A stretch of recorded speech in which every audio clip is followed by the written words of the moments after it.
Hello everyone, welcome back to our YouTube channel mentor NSA. मैं तानिया सिंह आप लोगों का अपने यूट्यूब चैनल पे बहुत बहुत स्वागत करती हूँ।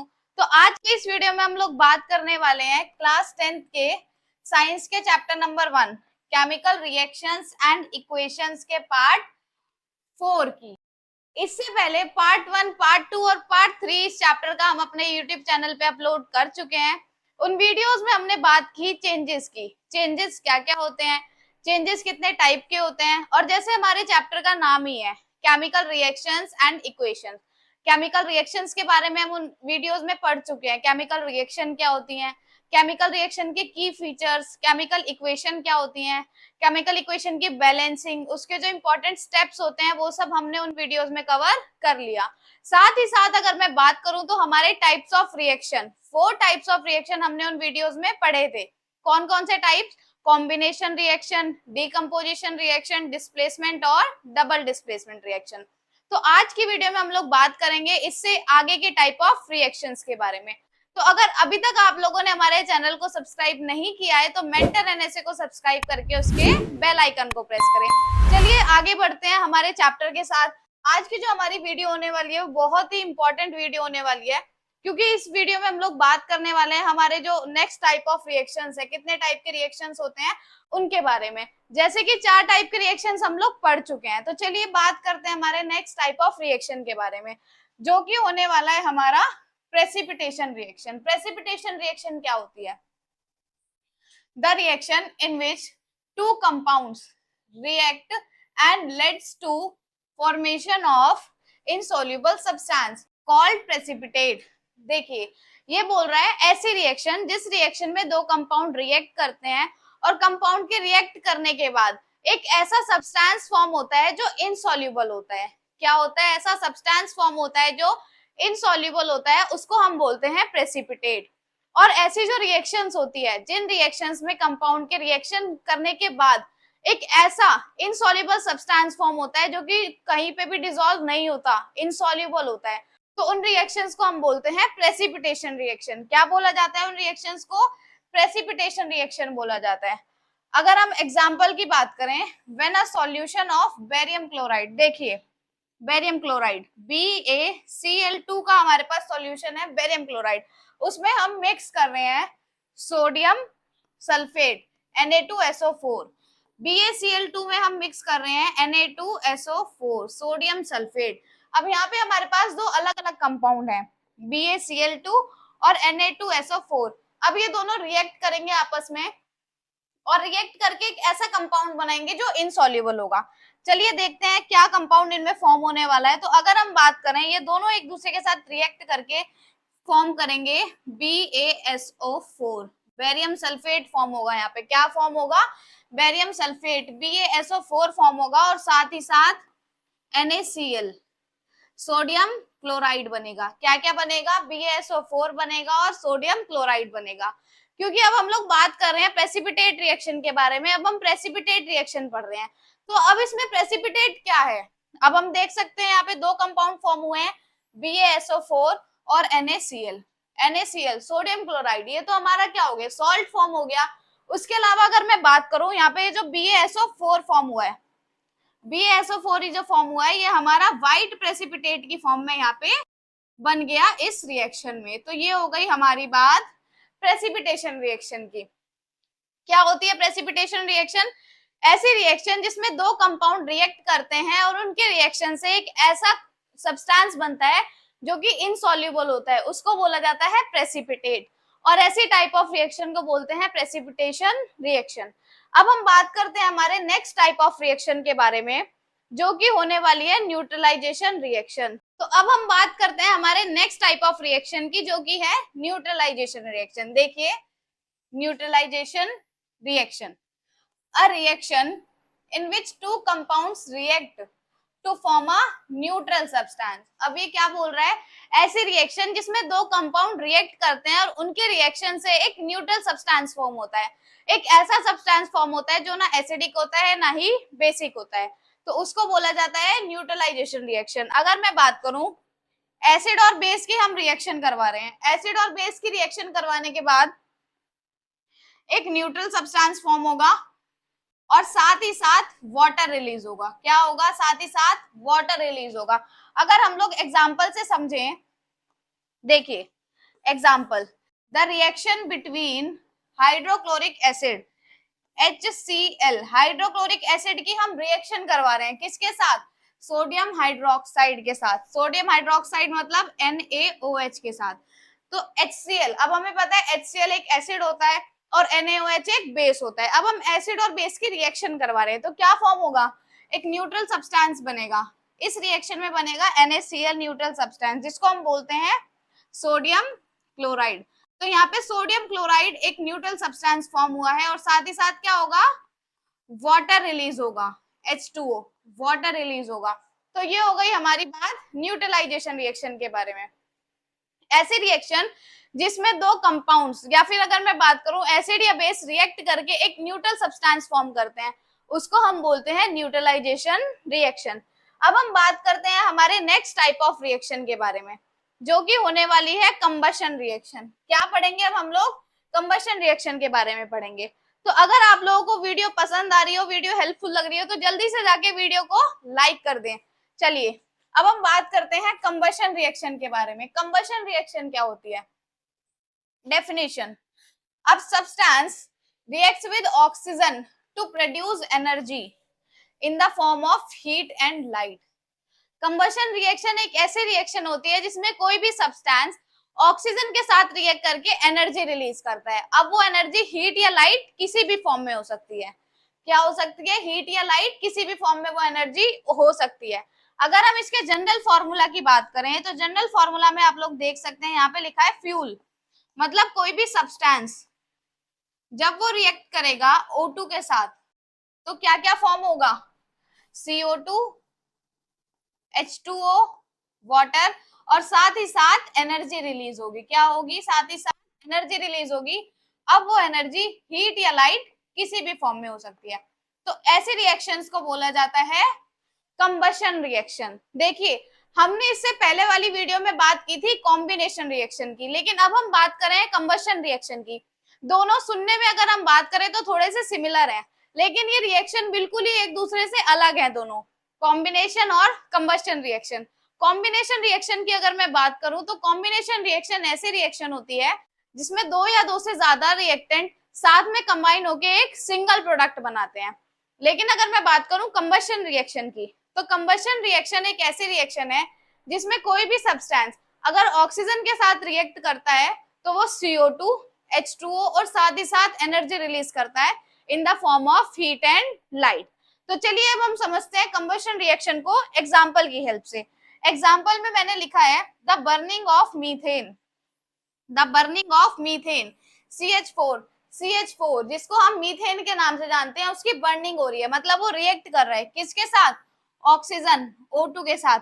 यहाँ पे आप लोग देख सकते हैं CH4, उसकी हम रिएक्शन करवा रहे हैं O2 के साथ। तो अब यहाँ पे सब्सटेंस CH4 जो है वो O2 के साथ रिएक्ट कर रहा है, तो क्या क्या फॉर्म होगा?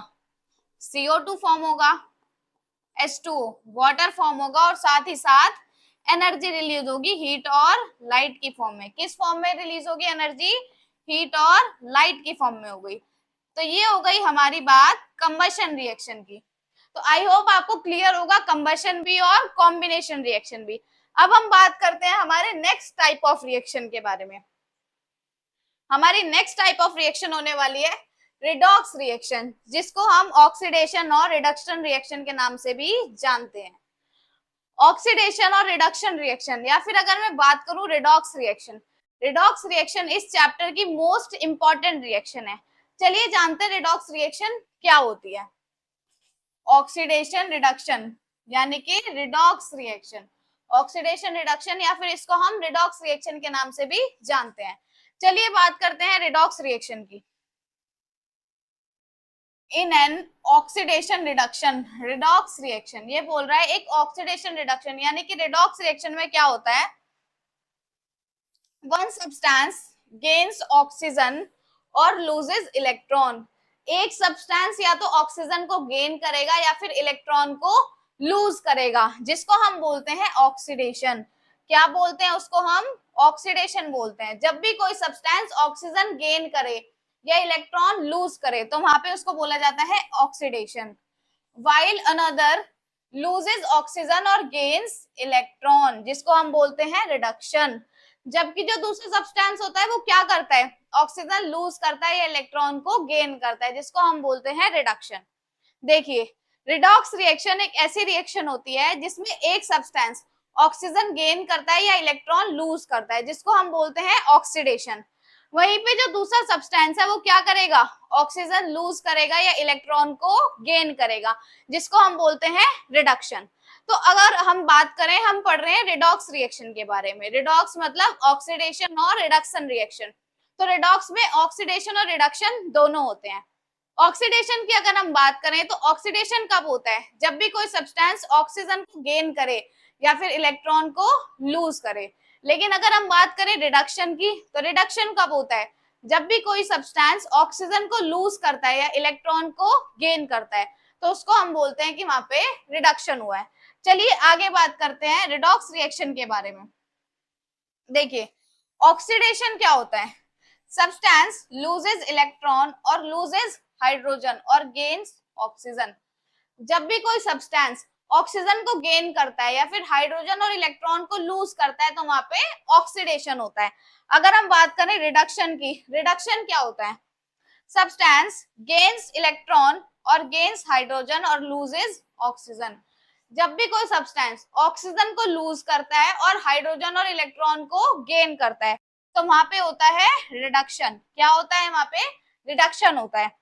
अब हम आगे बात करते हैं ऑक्सीडाइजिंग एजेंट के बारे में। ऑक्सीडाइजिंग एजेंट क्या होता है, देखिए, a substance that oxidise another substance and self gets reduced।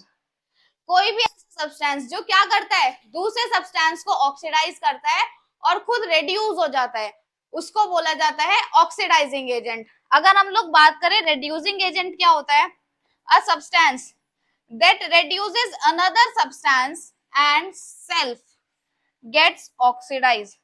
reducing agent ऐसा एजेंट होता है जो खुद ऑक्सीडाइज होता है और दूसरे जो हमारे सब्सटेंस होते हैं उनको क्या करता है, रिड्यूस करता है। खुद ऑक्सीडाइज होता है और सामने वाले सब्सटेंस को रिड्यूस करता है, उसको बोला जाता है रेड्यूसिंग एजेंट। क्या बोला जाता है उसको, रेड्यूसिंग एजेंट बोला जाता है। तो ये हुई हमारी कुछ इंपॉर्टेंट टर्म्स, किससे रिलेटेड, रिडॉक्स रिएक्शन से रिलेटेड।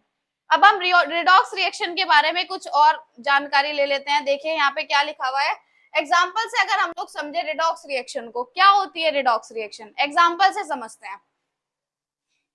एग्जाम्पल में हमने लिया हुआ है CuO, कॉपर ऑक्साइड का हमने एग्जाम्पल लिए रिडॉक्स को समझने के लिए। देखिए, when copper oxide is heated with hydrogen, copper oxide मतलब CuO, CuO को हम हीट कर रहे हैं H2O हाइड्रोजन के साथ, तो क्या क्या फॉर्म हो रहा है यहाँ पे, then copper metal and water are form. क्या क्या फॉर्म हो रहा है, कॉपर मेटल, Cu फॉर्म हो रहा है और साथ ही साथ वाटर फॉर्म हो रहा है। आप लोग देख सकते हैं यहाँ पे CuO को हम रिएक्ट करवा रहे हैं H2 के साथ, हीट कर रहे हैं हम उसे, क्योंकि हम यहाँ पे रिडक्शन और ऑक्सीडेशन रिएक्शन करवा रहे हैं, तो हम CuO को H2 के साथ रिएक्ट करवा रहे हैं हीट प्रोवाइड करवा के। तो यहाँ पे फॉर्म हो रहा है Cu और साथ ही साथ H2O। क्या क्या फॉर्म हो रहा है, Cu कॉपर मेटल और H2O वाटर फॉर्म हो रहा है।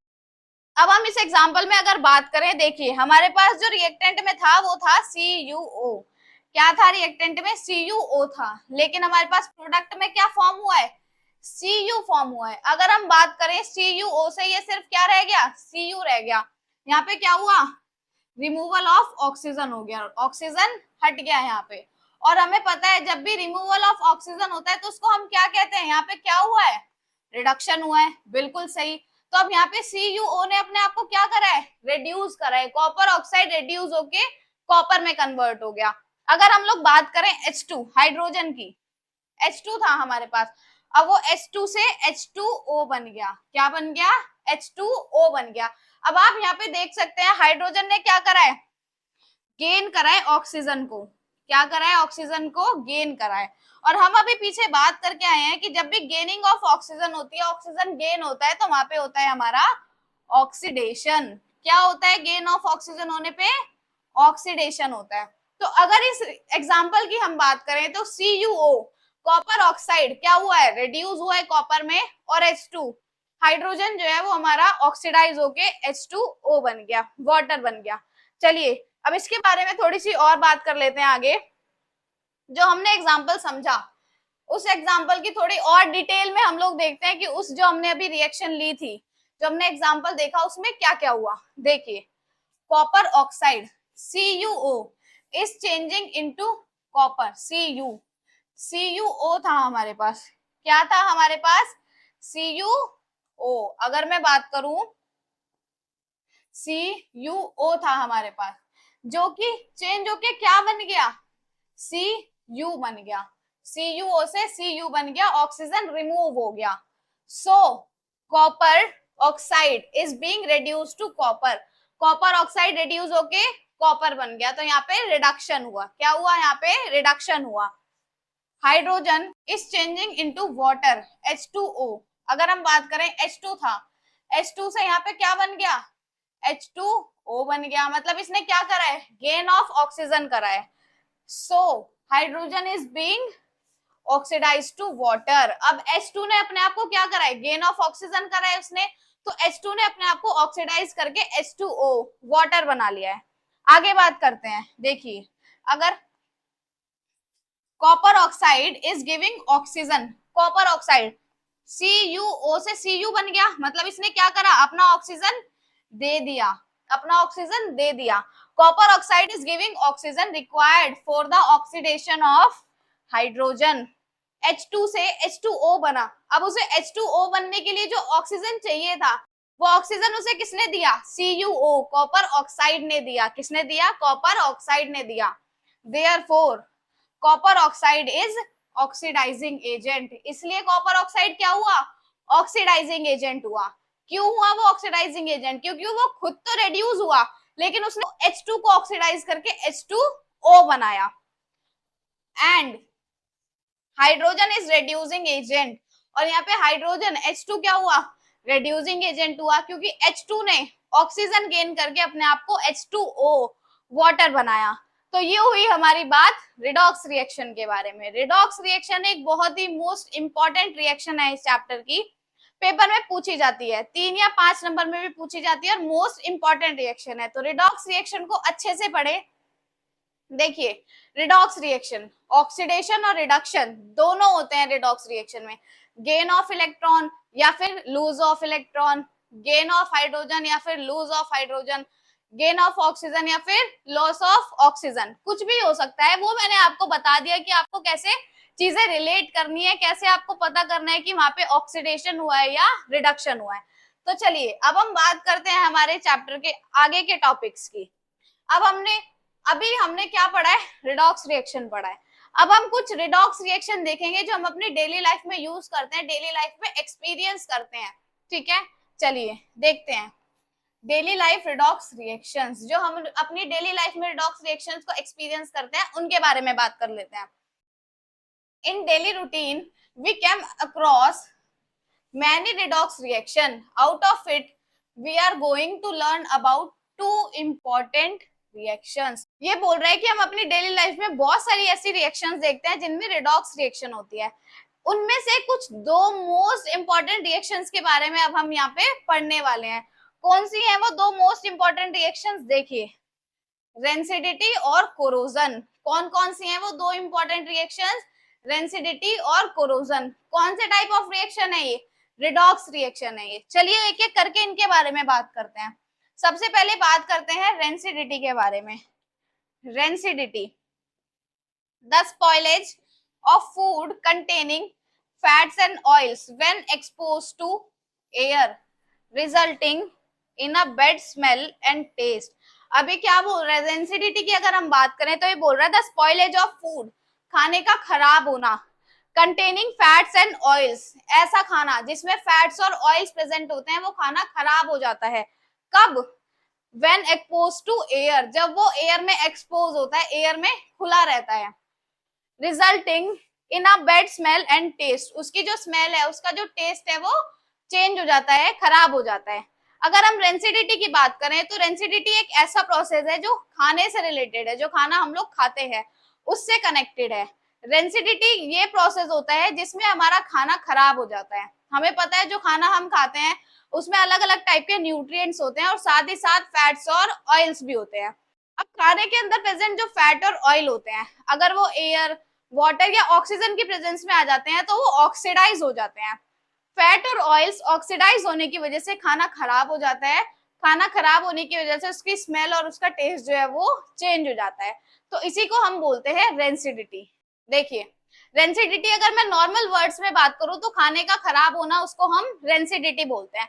गर्मियों में क्या होता है, मम्मी बोलती है ना कि खाने को फ्रिज में रख दो वरना खाना खराब हो जाएगा, बस उसी को हम रेंसिडिटी बोलते हैं। वही रेंसिडिटी होता है कि खाने को ज्यादा देर आप बाहर रखोगे गर्मी में तो वो खराब हो जाएगा, उसके अंदर जो फैट्स और ऑयल्स हैं वो ऑक्सीडाइज होके खाने को खराब कर देंगे, उसकी टेस्ट और स्मेल चेंज हो जाएगी। तो वही होता है हमारा रेंसिडिटी। रेंसिडिटी कैसे रिएक्शन है, रिडॉक्स रिएक्शन है। हमेशा याद रखना रेंसिडिटी एक रिडॉक्स रिएक्शन है।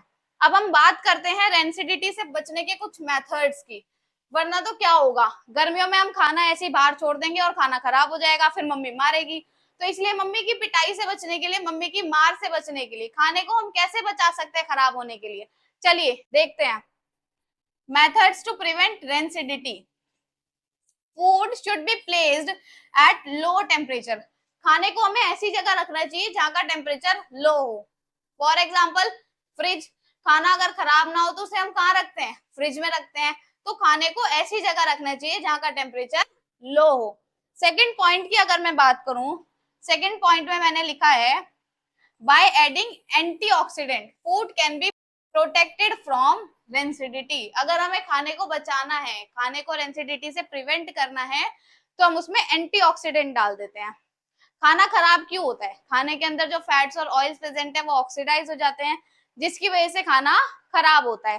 तो अगर हम खाने में पहले से ही एंटीऑक्सीडेंट डालें, एंटीऑक्सीडेंट क्या करेगा, खाने को ऑक्सीडाइज नहीं होने देगा। खाना ऑक्सीडाइज नहीं होगा तो खाना खराब नहीं होगा। तो इसलिए हम खाने में एंटीऑक्सीडेंट डाल देते हैं जिससे कि खाना खराब ना हो। नेक्स्ट अगर मैं पॉइंट की बात करूं, packaging material should be replace the air with nitrogen. Packaging material, जितना भी पैकिंग वाला खाना होता है उसमें हमें एयर की जगह नाइट्रोजन गैस डालनी चाहिए, क्योंकि एयर में कहीं ना कहीं ऑक्सीजन प्रेजेंट होती है और ऑक्सीजन गैस के कांटेक्ट में आने से खाना खराब हो सकता है, खाने में रेंसिडिटी हो सकती है।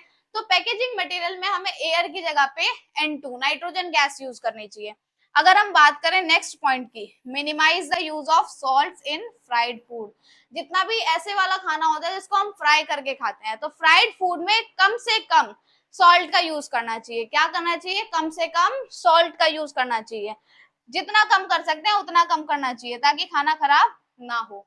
अब नेक्स्ट हम हमारे सेकंड रिडॉक्स रिएक्शन की बात करते हैं जो कि होने वाली है कोरोजन। क्या पढ़ेंगे अब हम लोग, कोरोजन के बारे में पढ़ेंगे। चलिए, the gradual destruction of metals. Metal का डिस्ट्रक्शन, मेटल्स का खराब होना ड्यू टू देयर रिएक्शन। किस वजह से, उनकी रिएक्शन की वजह से विद मॉइस्चर। किसके साथ होती है रिएक्शन, मॉइस्चर के साथ।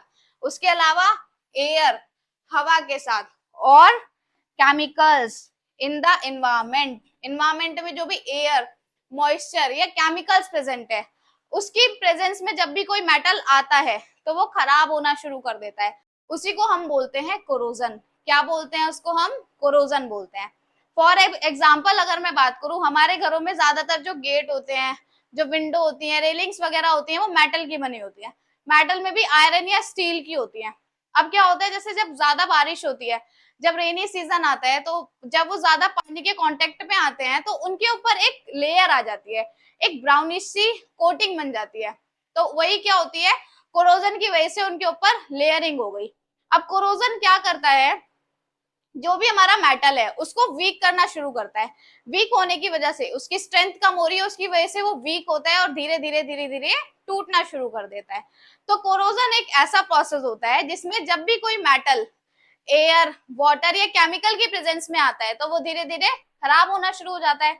उसी को हम बोलते हैं कोरोजन। क्या बोलते हैं, कोरोजन बोलते हैं। चलिए, कोरोजन के बारे में आगे बात कर लेते हैं। अब हम एग्जांपल्स ले लेते हैं कोरोजन के। रेंसिडिटी की बात की हमने, रेंसिडिटी के बारे में देखा, आप कोरोजन के एग्जांपल्स देखते हैं। देखिए एग्जांपल की अगर मैं बात करूं, रस्टिंग ऑफ आयरन, क्या लिखा है, रस्टिंग ऑफ आयरन, आयरन में जंग लगना। जो लोहा होता है, आयरन एक मेटल है, अगर हम देखें हमारे घरों में जो खिड़कियां वगैरह होती हैं वो मेटल की बनी हुई होती हैं, उसपे एक ब्राउन सी लेयर आ जाती है, उसको बोला जाता है रस्ट। अगर नॉर्मल वर्ड्स में बोलूं तो जंग लगना, जंग लग जाता है ना लोहे की चीजों में, तो उसी को बोला जाता है रस्ट, रस्टिंग ऑफ आयरन। तो वो हमारा कोरोजन का एक एग्जाम्पल होता है। देखिए the rusting of iron is a redox reaction, rusting of iron जो है वो रिडॉक्स रिएक्शन होता है।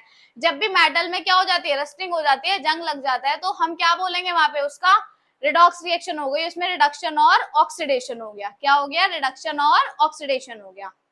कोरोजन और rusting weakens the iron and steel object. Corrosion या फिर अगर मैं बात करूं रस्टिंग, क्या करती है, आयरन और स्टील के जो ऑब्जेक्ट होते हैं उनको वीक करती है, उनकी स्ट्रेंथ को कम करती है, वो वीक होके धीरे धीरे टूटना शुरू कर देते हैं। Structures such as railings, car bodies, bridges etcetera. अब उसमें कुछ भी हो सकता है। अगर हम बात करें, कार की बॉडी भी मेटल्स की बनी हुई होती है, जो बड़े बड़े ब्रिज बनते हैं वो भी मेटल के बनते हैं, आयरन के बनते हैं। उसके अलावा अगर हम बात करें तो रेलिंग्स वगैरह हुई, विंडोज जो घर में होती है वो सब मेटल की होती हैं। तो कोई भी मेटल की चीज में कोरोजन हो जाता है, कब, जब वो एयर, वाटर या किसी केमिकल की प्रेजेंस में आता है, तो इसी को हम बोलते हैं कोरोजन। क्या बोलते हैं, कोरोजन बोलते हैं। अब देखिए हमने रेंसिडिटी पढ़ा था, क्या पढ़ा था हमने, रेंसिडिटी पढ़ा था। तो रेंसिडिटी में हमने मेथड्स देखे थे कि हम रेंसिडिटी से कैसे बच सकते हैं, खाने को बचा सकते हैं खराब होने से। तो ऐसी अब हम बात करते हैं कोरोजन के कुछ ऐसे मेथड्स हैं जिससे हम क्या कर सकते हैं, हमारी जो मेटल की चीजें उनको खराब होने से बचा सकते हैं। चलिए, methods to prevent rusting, rusting से बचाने के लिए क्या क्या मेथड्स है, रस्टिंग से प्रिवेंट करने के लिए क्या क्या मेथड्स है, क्या क्या हम कर सकते हैं। बाय पेंटिंग, सबसे पहले बोल रहा है बाय पेंटिंग। जो भी हमारा मेटल है, मेटल की कोई भी चीज हो, उस पर अगर हम पेंट अप्लाई कर दे, पेंटिंग कर दे, पेंट की एक लेयर बना दें, तो क्या होगा, उस पर रस्टिंग नहीं होगी। पेंट क्या करता है, एक बैरियर की तरह एक्ट करता है, किस किस के बीच में, जो हमारा मेटल है उसके बीच में, और साथ ही साथ जो फैक्टर है जो रस्टिंग करवाएगा, चाहे वो एयर हो, वाटर हो या केमिकल हो, कुछ भी हो, तो मेटल और उस फैक्टर के बीच में वो एक बैरियर बन गया, कोटिंग बन गई, जो कि क्या नहीं करेगा, उनको कांटेक्ट में नहीं आने देगा।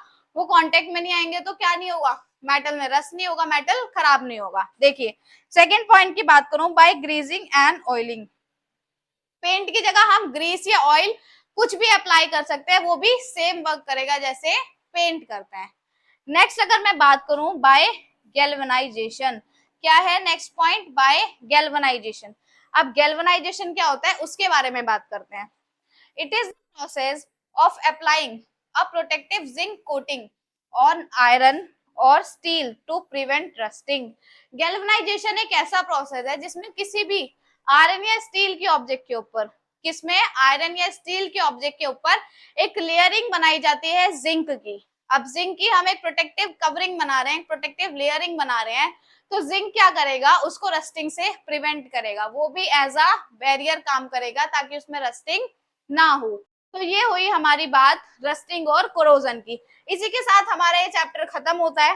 तो अगर आप लोगों को वीडियो पसंद आई हो, जो मैंने पढ़ाया वो समझ आया हो, तो जल्दी से जाके वीडियो को लाइक करें और ज्यादा से ज्यादा अपने दोस्तों तक शेयर करें। मिलते हैं नेक्स्ट वीडियो में ऐसी ही इंपॉर्टेंट और इंटरेस्टिंग वीडियो के साथ। लेकिन तब तक आप लोग पढ़ते रहिए, 10th क्लास में है ना, बोर्ड है, तो पढ़ना बहुत जरूरी है, तो पढ़ते रहिए। अगर आपको कोई भी डाउट होता है तो आप कमेंट सेक्शन में पूछ सकते हैं। मिलते हैं इससे नेक्स्ट वीडियो में नेक्स्ट इंटरेस्टिंग टॉपिक के साथ, तब तक के लिए बाय बाय, टेक केयर।